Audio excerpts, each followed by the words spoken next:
हम लोग क्या सीखेंगे आज?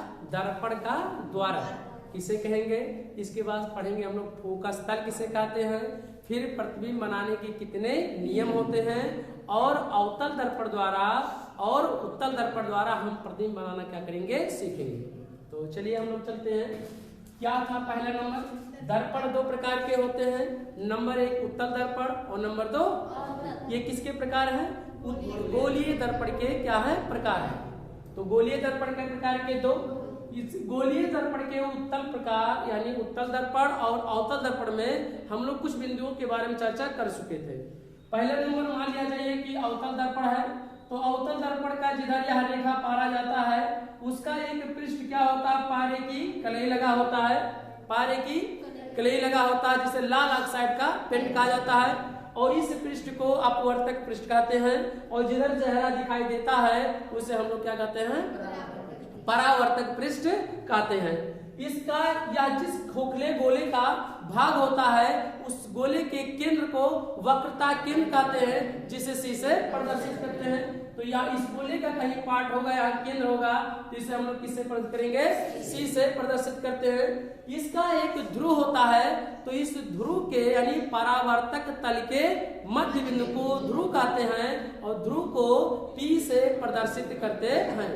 तो यानी इसका परावर्तक पृष्ठ यहाँ पर है, और यहाँ पे मान इसे यानी दर्पण का जो ध्रुव होगा यहाँ बीचों बीच होगा, जो इसे हम लोग किससे प्रदर्शित करेंगे? पी से प्रदर्शित करेंगे।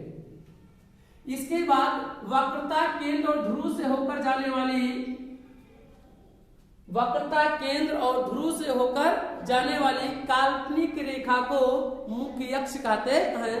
यह दर्पण के सदैव क्या होता है? अगर देखा जाए तो लंबवत होता है। मुख्य अक्ष या जो रेखा है ये सीधी सीपी रेखा, ये क्या है? सीधी रेखा, और इस रेखा का नाम क्या है? मुख्य अक्ष। मुख्य अक्ष, मुख्य अक्ष है। अब हम लोग क्या कुछ के बारे में कि वक्रता केंद्र क्या था कि दर्पण गोलीय दर्पण जिस खोखले गोले का भाग होता है उस गोले के केंद्र को वक्रता केंद्र कहते हैं। इसके बाद परावर्तक तल के मध्य बिंदु को ध्रुव कहते हैं, जिसे पी से प्रदर्शित करते हैं, और वक्रता केंद्र ध्रुव से होकर जाने वाली रेखा को मुख्य अक्ष कहते हैं। इसके बाद हम लोग पढ़े थे कि मुख्य अक्ष के समांतर जाने वाली किरणें दर्पण से परावर्तन के पश्चात जिस बिंदु से होकर मुख्य अक्ष के जिस बिंदु से होकर जाती है अथवा आती हुई प्रतीत होती है तो उस बिंदु को मुख्य फोकस कहते हैं, जिसे हम लोग कैपिटल पी से प्रदर्शित करते हैं, अर्थात कैपिटल एफ से। यहाँ पर कैपिटल एफ था। मुख्य क्या है? फोकस है। उत्तल अवतल दर्पण में मुख्य फोकस से होकर जाती है और उत्तल दर्पण में मुख्य फोकस से होकर आती हुई प्रतीत होती है। तो इसके बारे में चर्चा। इसके बाद फोकस दूरी था, तो दर्पण के ध्रुव तथा मुख्य फोकस के बीच की दूरी को फोकस दूरी कहते हैं। इसे स्मॉल एफ से प्रदर्शित करते हैं। इतनी बातें पढ़ लिया गया था हम लोग। फोकस दूरी, दर्पण के ध्रुव और मुख्य फोकस के बीच की दूरी को फोकस दूरी कहते हैं, जिसे हम लोग स्मॉल एफ से प्रदर्शित करते हैं। ये भी बताए थे कि कैपिटल एफ में और स्मॉल एफ में क्या अंतर है। स्मॉल एफ दो बिंदुओं के बीच की दूरी को प्रदर्शित करता है और कैपिटल एफ एक बिंदु को प्रदर्शित करता है। इसके बाद हम लोग सीखेंगे कि दर्पण का द्वारक क्या होता है। तो दर्पण का द्वारक, तो गोलीय दर्पण के व्यास को गोलीय दर्पण के व्यास को दर्पण का द्वारक कहते हैं। इसे हम लोग M1 और M2 से प्रदर्शित करते हैं। यानी M1 से लेकर M2 के बीच की दूरी को, अगर इस दूरी को यहाँ से नापा जाए तो इस दूरी को क्या कहते हैं? दर्पण का क्या कहते हैं? द्वारक कहते हैं। ये टोटल दूरी। अगर इस दर्पण को ऐसे इस तरह से बना दिया जाए, ऐसे इस तरह से गोले अर्ध गोले के आकार का, तो जो इसका व्यास होगा, जो यहाँ से यहाँ तक की जो दूरी होगा, उसे हम लोग क्या कहते हैं? दर्पण का क्या कहते हैं? इसे हम लोग व्यास, और इसे दर्पण में रहेगा तो इसे हम लोग क्या कहेंगे? द्वारक कहते हैं। यानी गोलीय दर्पण के परावर्तक तल के व्यास को क्या कहते हैं? दर्पण का द्वारक कहते हैं। इसे M1 और M2 से प्रदर्शित करते हैं। इसके बाद यानी दर्पण का द्वारक रहा दर्पण का द्वारक। इसके बाद यानी इसे हम लोग किससे प्रदर्शित करेंगे, M1 और M2 से प्रदर्शित करते हैं। तो यानी M1 और M2, ये कौन सा दर्पण अगर देखा जाए किस दर्पण में है, ये अवतल दर्पण का ये द्वारक है। ये उत्तल दर्पण का होता तो इसे उत्तल दर्पण बना लिया जाता और इसके एक पृष्ठ पर हम लोग पारे की कलई कर देते हैं और इसका कहीं ध्रुव होगा जिसे हम लोग क्या करते हैं P से, और परावर्तक तल के मध्य को क्या कहते हैं, ध्रुव कहते हैं।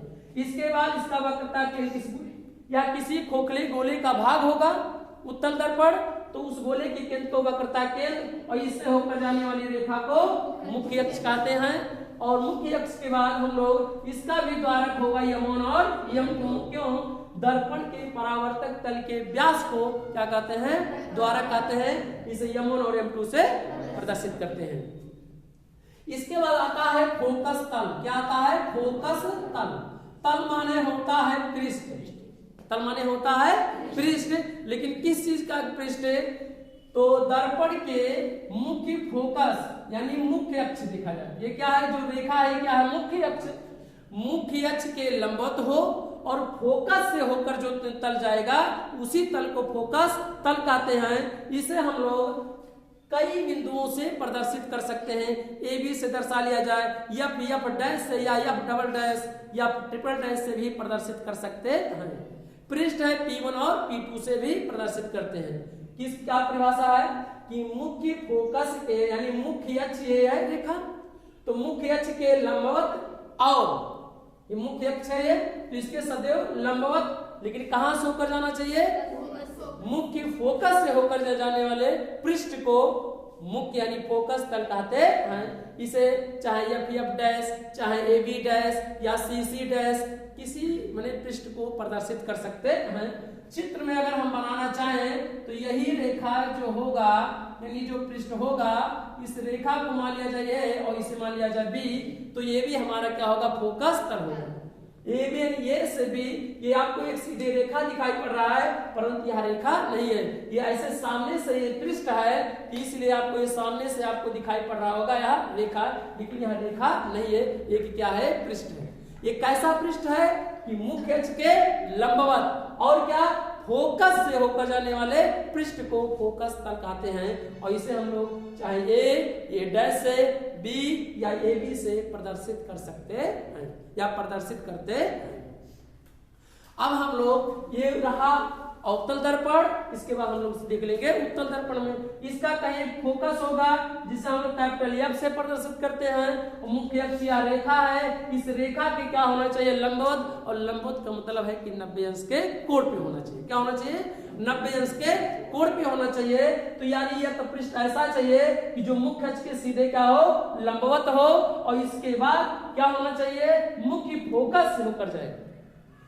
मुख्य अक्ष के लंबवत यहाँ पे भी मान सकते हैं, यहाँ पे भी मांग सकते हैं, परंतु लेकिन जो पृष्ठ होना चाहिए वो जो होना चाहिए वह किस पर होना चाहिए, मुख्य फोकस से होकर जाना चाहिए वो तल, और उसी तल को हम लोग क्या कहते हैं, फोकस तल कहते हैं। यानी अगर इस तरह से प्रदर्शित करें तो ये डैश है और क्या है, ये और ये डैश से प्रदर्शित कर दिया गया।